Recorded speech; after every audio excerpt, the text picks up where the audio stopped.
Damas y caballeros, buenos días.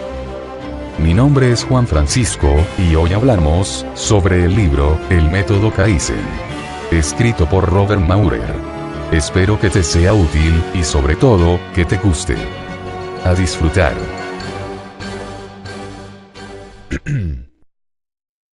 Comencemos primero, definiendo lo que es el Kaizen. El Kaizen es una antigua filosofía encerrada en esta poderosa afirmación. Un viaje de 1000 millas comienza con un pequeño paso. Pese a estar enraizado en esa antigua filosofía, es igualmente práctico y efectivo cuando se aplica a nuestras agitadas vidas modernas.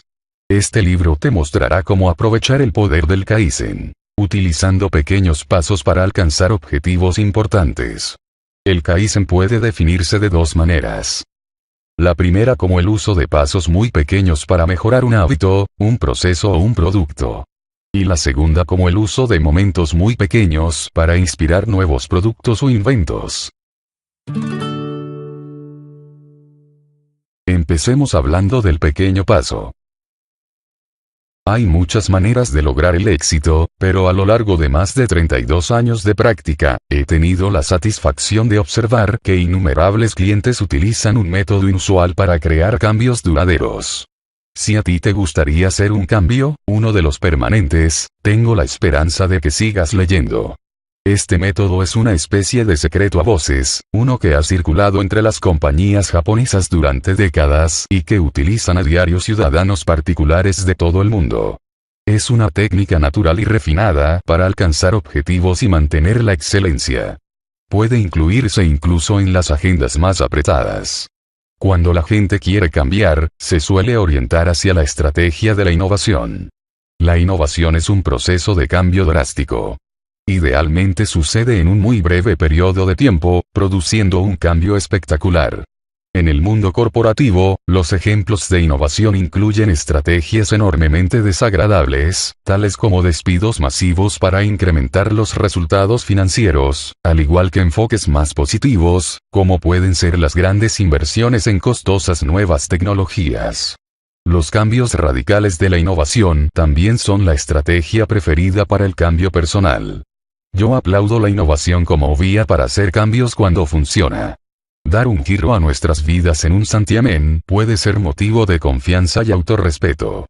Pero yo he observado que mucha gente está paralizada en la creencia de que la innovación es la única manera de cambiar. Aunque seas una persona altamente disciplinada y exitosa, apuesto a que puedes recordar muchas veces en las que has probado la innovación y has fracasado, tanto si se trataba de una dieta extrema en la que te estrellaste o un caro remedio para curar una relación, quizás un viaje improvisado a París, que dejó tu romance en el mismo estado de mala salud. Ese es el problema de la innovación. Demasiado a menudo hallas el éxito en el corto plazo, solo para descubrir que vuelves a caer en tus antiguas maneras de actuar, cuando tu estallido inicial de entusiasmo se desvanece. El cambio radical es como acometer cuesta arriba una empinada colina. Puedes agotarte antes de alcanzar la cima o, si te pones a pensar en todo el trabajo que tienes por delante, renuncias antes de haber empezado. Hay una alternativa a la innovación. Es un camino completamente distinto, uno que te eleva tan suavemente hacia arriba de la colina que apenas te das cuenta de que estás subiendo. Esta estrategia alternativa para el cambio se llama Kaizen. El Kaizen se resume en este familiar pero poderoso refrán. Un viaje de 1000 millas comienza con un primer paso. Pese al nombre extranjero, el Kaizen, pequeños pasos para la mejora continua, fue inicialmente aplicado de forma sistemática en la época de la Gran Depresión estadounidense. Cuando Francia cayó en manos de la Alemania nazi en 1940, los líderes estadounidenses se dieron cuenta de la urgencia con la que los aliados necesitaban que les enviaran equipamiento militar. Además, se vieron obligados a reconocer que también los soldados estadounidenses podían ser enviados pronto al extranjero, y que necesitaban sus propios tanques, armas y suministros. Los fabricantes estadounidenses deberían profundizar en la calidad y la cantidad de producción de equipamiento, y rápido. Para superar la escasez de tiempo y las restricciones de personal, el gobierno de Estados Unidos creó unos cursos de dirección denominados Training, Within Industry. TWI, que en castellano se traduciría como formación en la industria, que ofrecieron a las corporaciones de todo Estados Unidos. Uno de esos cursos contenía las semillas de lo que, en otro momento y lugar, se dio a conocer como el Kaizen. En vez de animar al cambio radical, más innovador, para producir los resultados requeridos, el curso TWI exhortaba a los directivos a perseguir lo que se denomina mejora continua. El manual del curso instaba a los supervisores a buscar cientos de pequeñas cosas que tú puedas mejorar. No intentes planificar una estructura departamental completamente nueva o ir a por una gran instalación de nuevo equipamiento. No hay tiempo para esos grandes asuntos. Busca mejoras en las tareas ya existentes con tu equipamiento actual. Uno de los más elocuentes abogados de la mejora continua en esa época fue el Dr. W. Edwards Deming, un estadístico que trabajaba en un equipo de control de calidad que ayudaba a los fabricantes estadounidenses cuando trataban de pisar terreno firme en tiempos de guerra. El Dr. Deming instruyó a los directivos para que implicaran a cada uno de los empleados en el proceso de mejora. Todos, desde aquellos que ocupaban los puestos más bajos hasta los hombres que ocupaban puestos relevantes, fueron animados a hallar pequeñas maneras de incrementar la calidad de sus productos y la eficiencia en su creación. Al principio, esta filosofía debió de chocar y parecer inadecuada dadas las circunstancias, pero de algún modo esos pequeños pasos imprimieron una importante aceleración a la capacidad productiva de Estados Unidos. La calidad del equipamiento estadounidense y la velocidad de su producción fueron dos de los más importantes factores de la victoria aliada. Esta filosofía de los pequeños pasos hacia la mejora fue introducida en Japón después de la guerra, cuando las fuerzas de ocupación del general Douglas MacArthur comenzaron a reconstruir aquel país devastado. Si estás familiarizado con la superioridad corporativa japonesa de finales del siglo XX, puede que te sorprenda saber que muchas de sus empresas de posguerra estaban pobremente organizadas, con escasas prácticas de gestión y baja moral entre los empleados. El general MacArthur vio la necesidad de mejorar la eficiencia japonesa y elevar los estándares empresariales. Una economía japonesa próspera era del mayor interés para MacArthur, porque una sociedad fuerte podía representar un baluarte contra una posible amenaza de Corea del Norte y mantener a sus tropas permanentemente abastecidas. De modo que trajo a los expertos del TWI, del gobierno de Estados Unidos, incluyendo a los que enfatizaban la importancia de dar pequeños pasos cotidianos hacia el cambio. Y al mismo tiempo que MacArthur seguía adelante con los pequeños pasos, la Fuerza Aérea de Estados Unidos impartía un curso de dirección y supervisión para empresarios japoneses, cerca de una de sus bases locales. El curso se llamaba Management Training Program, MTP, que al castellano se traduciría como Programa de Formación para Directivos, y sus principios eran casi idénticos a los desarrollados por el Dr. Deming y sus colegas al inicio de la guerra. Se inscribieron miles de directivos de empresas japonesas. Los japoneses fueron extraordinariamente receptivos a esa idea. Su base industrial estaba destruida, carecían de los recursos necesarios para realizar una reorganización profunda. Ver a los empleados como un recurso para la creatividad y la mejora, y aprender a ser receptivos a las ideas de los subordinados era una noción desconocida, como lo había sido para los estadounidenses, pero los que se graduaron en estos programas le dieron una oportunidad. Los pequeños pasos fueron tan exitosos que los japoneses le pusieron un nombre propio: Kaizen. A lo largo de décadas de trabajo con gente de todas clases, con fortalezas y necesidades singulares, he desarrollado una teoría sobre por qué el Kaizen funciona cuando cualquier otra cosa falla. Los capítulos siguientes están dedicados a la aplicación personal del Kaizen y engloban 5 herramientas diferentes. La primera, hacer preguntas pequeñas para disipar temores e inspirar creatividad. La segunda, tener pensamientos pequeños para desarrollar nuevas habilidades y hábitos, sin mover un músculo. La tercera, realizar acciones pequeñas que garanticen el éxito. La cuarta, resolver problemas pequeños, incluso cuando te enfrentes a una crisis abrumadora. Y la quinta, reconocer los pequeños pero cruciales momentos que los demás ignoran. Comencemos por la primera. Herramienta Kaizen, número 1.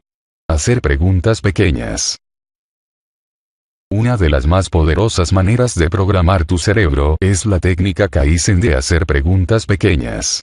Puse esta idea por primera vez en práctica cuando me contrató una firma industrial para ayudar a sus directivos a mejorar algunos grupos que tenían una actuación deficiente. Observé al supervisor de uno de esos grupos, vamos a llamarlo Patrick, mientras dirigía una reunión. Patrick andaba frenéticamente de un lado a otro frente a sus empleados, preguntando con voz estridente y a toda velocidad: ¿qué va a hacer cada uno de vosotros para convertir a nuestra compañía en la mejor de nuestro sector industrial? Este interrogatorio se había convertido en un ritual frecuente para Patrick, tanto en reuniones formales como en otras más informales. Patrick tenía la esperanza de inculcar sentido de responsabilidad y orgullo a su personal. Pensaba que así los incentivaría para que crearan productos atrevidos y servicios nuevos, así como para conseguir un mayor ahorro en los costes. En lugar de eso, los empleados se quedaban helados. Estaban visiblemente incómodos, mirando el suelo y moviéndose nerviosamente en sus asientos. Las pocas sugerencias que Patrick recibió solicitaban actuaciones costosas, poco prácticas y, en realidad, eran quejas disfrazadas. Le dije a Patrick que estaba de acuerdo con su estrategia básica de acudir a sus empleados como fuente de nuevas ideas. No obstante, el método Kaizen funciona no por la exhortación maníaca a revolucionar la compañía, sino por peticiones mucho más sencillas y de ámbito más restringido. Le sugerí a Patrick que suavizara su tono y modificara la forma de hablar. En su siguiente reunión, Patrick habló con una voz más serena y le preguntó a cada empleado: ¿puedes pensar en un paso muy pequeño que puedas dar para mejorar nuestro proceso o producto? Cuando sus empleados comenzaron a reflexionar sobre esta pregunta, levemente distinta, comenzaron a sentarse más erguidos y a participar en el debate. Tu cerebro ama las preguntas y no desea rechazarlas a menos que la pregunta sea tan importante como para disparar el miedo. Preguntas del estilo como ¿conseguiré estar flaco, o ser rico o casarme, al final de este año? ¿O qué producto nuevo conseguirá que la compañía ingrese $1 millón? Son enormes y alarmantes. Como las preguntas de Patrick a su equipo, generan miedo en cualquiera que las reciba, incluso si semejantes preguntas nos las hacemos a nosotros mismos. En lugar de responder con alegría, nuestro cerebro, al sentir temor, suprime la creatividad y cierra el acceso a la corteza cerebral, la parte pensante del cerebro, cuando más la necesitamos. Una de las capacidades del cerebro, la posibilidad de encerrarse para autoprotegerse en momentos de peligro, se convierte en este caso en un obstáculo insuperable. Al hacer preguntas pequeñas y amables, mantenemos la reacción de lucha o huida desconectada. Preguntas Kaizen tales como ¿cuál es el paso más pequeño que puedo dar para ser más eficiente? ¿O qué puedo hacer durante 5 minutos al día para reducir la deuda de mi tarjeta de crédito? Nos permiten evitar nuestros miedos. Posibilitan que el cerebro se concentre en la resolución de los problemas y, eventualmente, en la acción. Haz una pregunta con la frecuencia suficiente y descubrirás que tu cerebro va almacenando las preguntas, reflexionando sobre ellas y, finalmente, generando algunas respuestas interesantes y útiles. Michael Ondaatje, autor de El paciente inglés, utiliza preguntas pequeñas cuando se sienta a escribir sus novelas. No tengo grandes temas en la cabeza, dice, una afirmación que oirás repetir a otros grandes escritores. No comienza con una gran pregunta imposible de responder, como ¿qué clase de personaje les resultaría fascinante a los lectores? En lugar de eso, toma algunos incidentes, como un accidente aéreo o la idea de un paciente y una enfermera conversando por la noche, y se hace a sí mismo unas pocas preguntas muy pequeñas, como ¿quién es el hombre en el avión? ¿Por qué está ahí? ¿Por qué se estrelló? ¿Cuál es el año? En cuanto a las respuestas a las preguntas pequeñas, comenta: esos pequeños fragmentos de mosaicos, se van sumando y comienzas a averiguar el pasado de esos personajes y tratando de inventar un pasado para ellos. Las respuestas a sus preguntas pequeñas lo van llevando a crear personajes notablemente rotundos y verosímiles, así como novelas ganadoras de premios. En innumerables ocasiones, he oído a mis clientes formularse preguntas terriblemente duras a sí mismos. Puede que tú te hayas descubierto haciendo algunas de las siguientes. ¿Por qué soy tan perdedor? ¿Cómo puedo ser tan estúpido? ¿Por qué todos los demás tienen una vida más fácil que la mía? Estas preguntas también tienen el poder de involucrar al cerebro, haciendo relucir una brillante e implacable luz incandescente sobre los fallos y errores, tanto reales como imaginarios o exagerados. Ellas hacen que brote la chispa de la energía intelectual, muy bien, pero esa energía se utiliza para producir debilidades y enfatizar deficiencias.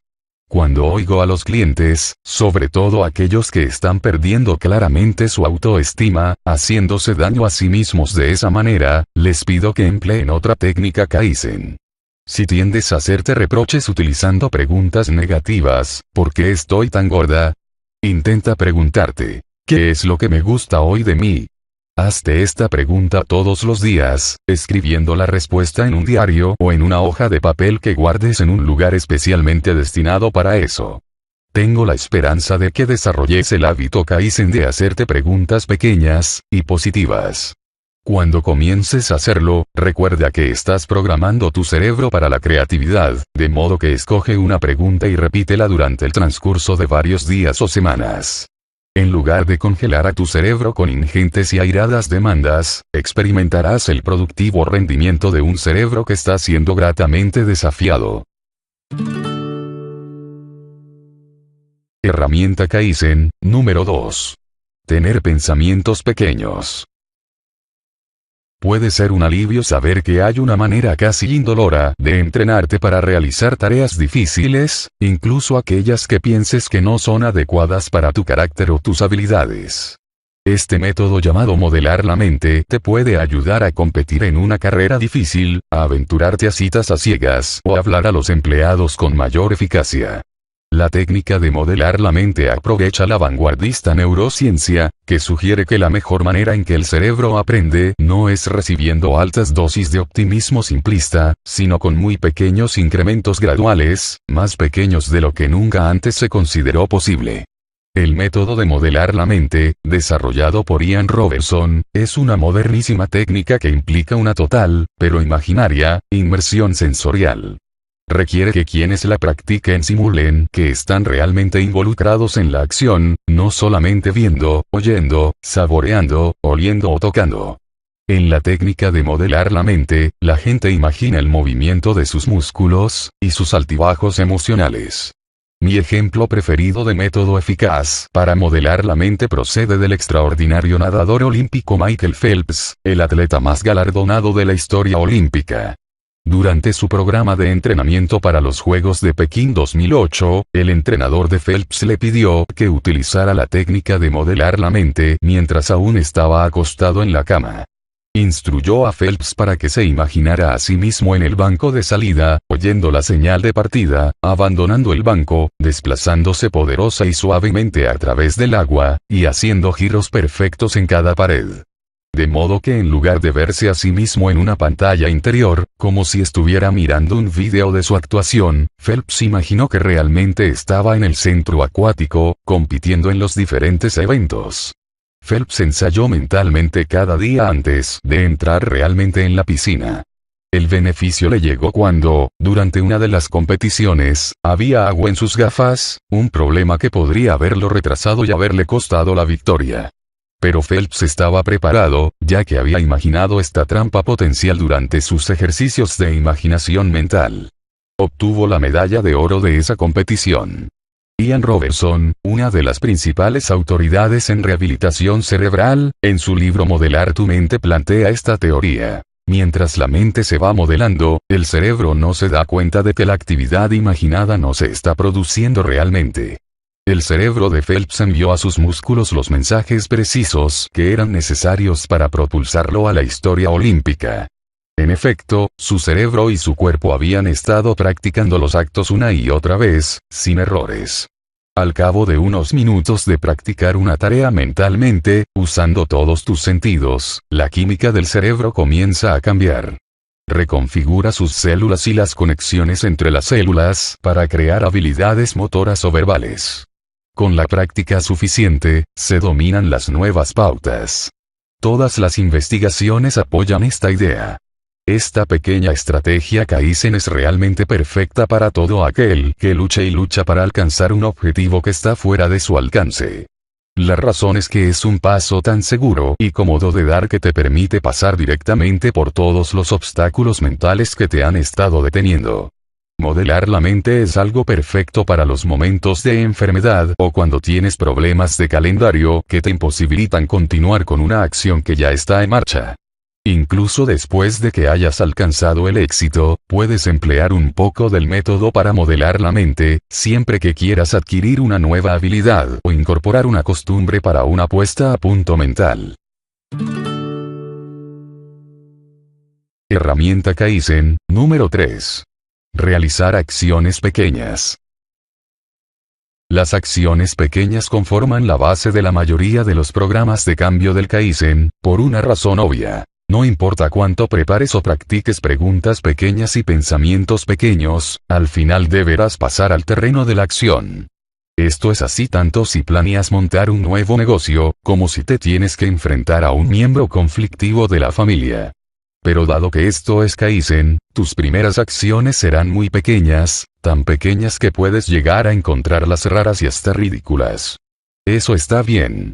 Es conveniente tener sentido del humor cuando estás tratando de cambiar tu vida. A continuación hay algunos maravillosos ejemplos de acciones Kaizen. 1. Dejar de excederte. Quita algo del carrito de la compra antes de dirigirte a la caja. 2. Iniciar un programa de ejercicios. Ponte de pie, sí, simplemente ponte, en la cinta de correr durante unos minutos por la mañana. 3. Controlar el estrés. Una vez al día, localiza qué parte de tu cuerpo está tensa, el cuello, la parte inferior de la espalda, los hombros. Después, respira hondo. Y 4. Mantener limpia la casa. Elige una zona de la casa, programa 5 minutos en un cronómetro y ordénala. Detente cuando el tiempo acabe. Estas acciones pequeñas, habitualmente les suenan extrañas a los no iniciados. Pero si has estado luchando para hacer un gran cambio, perder 10 kilos, cambiar de profesión o estabilizar una relación amorosa que se está hundiendo, y has fracasado, entonces puede que aprecies cómo los pequeños cambios pueden ser de utilidad. Recuerda que los grandes y audaces esfuerzos para hacer un cambio pueden ser contraproducentes. Muchos de esos esfuerzos no tienen en cuenta los pesados obstáculos que puede haber en el camino. La falta de tiempo, los presupuestos ajustados o una profundamente arraigada resistencia al cambio. Tal como hemos aprendido, los programas radicales de cambio pueden hacer surgir tus ocultas o no tan ocultas dudas y temores, ¿y si fracaso? ¿Y si logro mi objetivo y sigo siendo infeliz? Activando las alarmas de la amígdala. El cerebro responde a este miedo con niveles hormonales disparados y bajos niveles de creatividad, en lugar de con la positiva y consistente energía que necesitas para lograr tus metas a largo plazo. Las acciones pequeñas llevan muy poco tiempo o dinero y son agradables incluso para aquellos de nosotros que no tienen acumulado un gran volumen de voluntad. Las acciones pequeñas engañan al cerebro, que piensa, este cambio es tan pequeño que no es gran cosa. No hay motivo para ponerse nervioso. En esto no hay riesgo de fallar o de ser infeliz. Al sortear la respuesta al miedo, las acciones pequeñas le permiten al cerebro crear nuevos hábitos permanentes, a un ritmo que puede ser sorprendentemente rápido. El Kaizen elimina el hábito. Cuando la gente está tratando de abandonar una adicción insana, uno de sus mayores temores es la posibilidad de que a un corto periodo de éxito siga una larga recaída en ese mal hábito.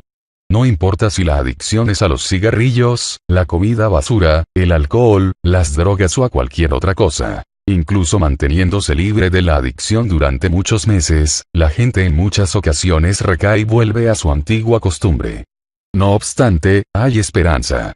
He visto a mucha gente abandonar adicciones permanentemente dando pasos pequeños. Yo comencé recomendando esta particular modalidad de pasos Kaizen para las adicciones cuando advertí que entre los fumadores que habían dejado el hábito, pero habían vuelto a él, se repetía la frase "los cigarrillos son mis amigos". A veces se reían cuando la decían, pero su sentimiento era auténtico. Descubrí que muchos de esos fumadores se habían criado en familias con padres incapaces de prestar una atención adecuada. Siendo niños, habían aprendido rápidamente a guardarse los problemas para sí mismos y a no confiar en nadie cuando se sentían mal. Si una persona como esta trata de abandonar la adicción, sin aprender a pedir ayuda a los demás, es poco probable que tenga éxito. Vivir sin su amigo es sencillamente demasiado aterrador. Una clienta, Raquel, era una mujer en la mitad de la cuarentena, cuya vida encajaba en el modelo que acabo de describir. Siendo niña, Raquel decidió que nunca se apoyaría en nadie. Y no lo hizo. Aprendió a ser económicamente independiente, y era capaz de llevar su casa y desempeñarse en su profesión sin ayuda. Pero no había desarrollado la capacidad de recibir apoyo de los demás. Raquel podía contar con varios amigos de cuya camaradería disfrutaba, pero nunca se confiaba a ellos o se daba a conocer de manera íntima. Sus relaciones sentimentales eran con hombres siempre distantes. Pero todos nosotros necesitamos alguna forma de apoyo externo, y la de Raquel eran los cigarrillos. Cuando las cosas se ponían difíciles, ella sacaba a su mejor amigo y fumaba. La nicotina la animaba cuando estaba deprimida y la calmaba cuando estaba ansiosa. Raquel vino a verme porque sabía que necesitaba abandonar de forma permanente el hábito. Sus frecuentes problemas respiratorios lo habían convertido en algo terriblemente inquietante. En ocasiones, ella lo había dejado durante un mes o dos cada vez, pero, lo has adivinado, siempre volvía a recaer. Uno de los más sólidos factores de éxito en la vida es que una persona se dirija a otro ser humano en busca de apoyo en momentos en que tiene problemas o miedo. Para que Raquel realmente consiguiera tener éxito, tenía que aprender a confiar, a hallar un compañero y un confidente humano que pudiera reemplazar a los cigarrillos. Entonces le pedí a Raquel que escribiese sus sentimientos en un diario. Las investigaciones demuestran que las personas que utilizan un diario para expresar sus emociones reciben muchos de los mismos beneficios físicos y psicológicos que aquellas que hablan con un médico, un religioso o un amigo. Yo creo que la razón por la que escribir en un diario es tan eficaz es que, para muchas personas, es realmente importante decidir que tu vida emocional es lo suficientemente valiosa como para comprometerte con un libro que nadie verá jamás. Las investigaciones psicológicas sugieren que los clientes deben escribir en sus diarios, por lo menos, entre 15 y 20 minutos al día para obtener beneficios de esta actividad, pero no había manera de que Raquel dedicara todo ese tiempo a su vida interior. De modo que comenzamos con ella escribiendo solamente durante 2 minutos al día. El cerebro de Raquel comenzó a pensar en su diario siempre que se sentía alterada. Al final de ese periodo, Raquel se sorprendió al descubrir que su consumo de cigarrillos había disminuido en un 30%, sin ningún esfuerzo por su parte. Pronto Raquel comenzó a llamar a personas reales, aquellos amigos que parecían dignos de correr el riesgo, y empezó a tener experiencias positivas cuando se dirigió a ellos de maneras pequeñas. En el transcurso de un mes dejó de fumar. Y esta vez no lo hizo durante un pequeño intervalo. Raquel no volvió a fumar un cigarrillo en 2 años. Herramienta Kaizen, número 4. Resolver problemas pequeños. En sus años de reconstrucción, después de la Segunda Guerra Mundial, Toyota comenzó a realizar un audaz experimento. Uno de los más experimentados directivos de la compañía, Taiichi Ohno, cambió uno de los preceptos fundamentales de la cadena de montaje. Antes de que apareciera Ohno, prácticamente todas las compañías de automoción seguían el mismo procedimiento. Cada chasis pasaba a la cadena de montaje para que un trabajador tras otro desarrollara la función que tenía asignada. Los trabajadores debían hacer la única tarea que se les había asignado, y eso era todo. Cualquier error en el proceso lo corregían los inspectores del control de calidad al final de la cadena. Ohno tenía una idea diferente, uno que al parecer estaba influenciada por la idea del Dr. Edward Deming sobre la pequeña y continua mejora. Ohno colocó un cordón en cada paso de la cadena de montaje, y cualquier trabajador que advirtiera un defecto podía tirar de él y parar en seco la cadena. Ohno se aseguró de que los ingenieros, los proveedores y los trabajadores de la cadena estuvieran disponibles para identificar por completo el problema e implementar una solución, preferentemente en el acto. Todos los demás fabricantes encontraron absurda esa idea, una violación de los principios básicos de la fabricación en cadena. ¿Cómo podía una compañía acumular productos rápidamente, si la cadena de montaje podía detenerse por el capricho de un trabajador de corregir un defecto menor? Contrariamente al sentido común, el método de Ono resultó ser el medio más exitoso para fabricar automóviles. Arreglar un problema pequeño sobre el terreno prevenía problemas posteriores mucho mayores. Lamentablemente, no todas las empresas han aprendido de la experiencia de Toyota, y se mantuvo la tentación de pasar por alto lo que aparentemente son problemas menores. Una curiosa pero auténtica leyenda del rock and roll muestra el poder de implementar pequeñas medidas Kaizen para lograr la excelencia y prevenir costosos errores. En los contratos de Van Halen con los promotores de conciertos, la banda pedía no solo que hubiera un bol con caramelos en los camerinos antes de los conciertos, sino también que los de color marrón se hubieran eliminado. Si quedase alguno de ese color en el bol, el concierto se cancelaría, pero Van Halen cobraría de todas maneras. A primera vista, esto no parece ser más que un ejemplo del exceso narcisista de la banda de rock. Las giras de Van Halen estuvieron entre las primeras en introducir escenografías muy complejas, de alta calidad técnica, en los espectáculos. Su legendario primer vocalista, David Lee Rose, dijo: "Nosotros llevábamos 9 tráileres llenos de equipos, cuando lo normal eran 3. Y había muchos fallos técnicos. Si al volver a los camerinos veía un caramelo marrón en el bol, teníamos que revisar toda la producción. Estaba garantizado que iba a haber un error técnico. Estaba garantizado que te ibas a meter en un problema. Y, aún así, ¿cuántas veces nosotros, en nuestra impaciencia por alcanzar un objetivo, vemos señales de problemas y los recalificamos como normales, simplemente para evitar enfrentarnos a ellos? Cuando estamos tratando de hacer un cambio, puede resultar tentador ignorar los sutiles signos de alarma, como aquel que dice: aquí hay algo erróneo. Necesitas ir más despacio, volver sobre tus pasos, e investigar. Pero si continuamos evitando estos problemas pequeños, crecerán y crecerán hasta que creemos un caos tan espectacular que requerirá detener la cadena de montaje del cambio, anunciar una retirada y seguir con el doloroso y largo proceso de deshacer lo que ya es un gran error. Detectar los pequeños errores ahora puede ahorrarnos años de costosas correcciones. A veces es duro detectar los pequeños problemas porque, paradójicamente, el daño que infligen puede ser tan grande, que suponemos que la fuente de tanto error debe hallarse en problemas profundamente complejos.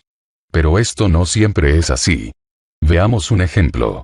Muchas personas no son conscientes de que la diarrea mata a millones de niños en todo el mundo cada año. Para poner ese número en perspectiva, el mismo equivale a un avión jumbo lleno de niños que sufre un accidente cada 4 horas. Los expertos en el cuidado global de la salud y las organizaciones gubernamentales han intentado reducir su incidencia mediante costosas soluciones a gran escala, como la distribución de mejores sistemas de canalización de agua en las zonas más afectadas, o introduciendo terapias de rehidratación oral en las infraestructuras médicas que atienden a esos niños. Esos esfuerzos son encomiables y útiles, pero han demostrado su ceguera ante un problema muy pequeño que es el que causa la diarrea: las manos sucias. En los países en los que la diarrea infantil mortal es más frecuente, habitualmente hay jabón en las casas, pero solo entre un 15 y un 20% de la gente lo utiliza antes de manipular los alimentos o los bebés. Si la gente mantuviera sus manos limpias, los casos de diarrea podrían reducirse en más de un 40%. Es más fácil enseñarle a una persona a prevenir la diarrea lavándose las manos, que instalar nuevas infraestructuras de canalización de agua en un continente o suministrar una terapia después de que la enfermedad ya se ha producido. Cuando nos enfrentamos a crisis personales, la estrategia Kaizen de resolver problemas pequeños nos ofrece consuelo y ayuda práctica. Si estamos inmersos en un litigio, caemos enfermos, descubrimos que las mareas económicas están dejando a nuestras empresas en la estacada o que nuestra pareja se ha desenamorado de nosotros, no podemos arreglar las circunstancias con un rápido momento de innovación. Durante esas crisis, los únicos pasos concretos que están a nuestro alcance son los pequeños. Cuando nuestras vidas están en medio de una gran desgracia, incluso mientras nos sentimos fuera de control o emocionalmente doloridos, podemos intentar localizar los problemas más pequeños dentro del desastre mayor, y quizás aplicar una o todas las técnicas Kaizen para movernos lentamente hacia una solución.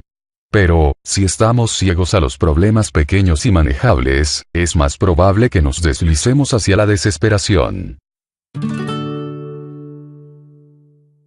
Herramienta Kaizen, número 5. Reconocer los momentos pequeños. Un ejemplo de Kaizen que me impactó poderosamente está ilustrado en el libro Epidemias y Personas, de William McNeill. El autor plantea la dramática situación de que las epidemias han hecho más para configurar el curso de la historia humana que cualquier otro factor, incluso pese a que han sido virtualmente ignoradas en las clases de historia.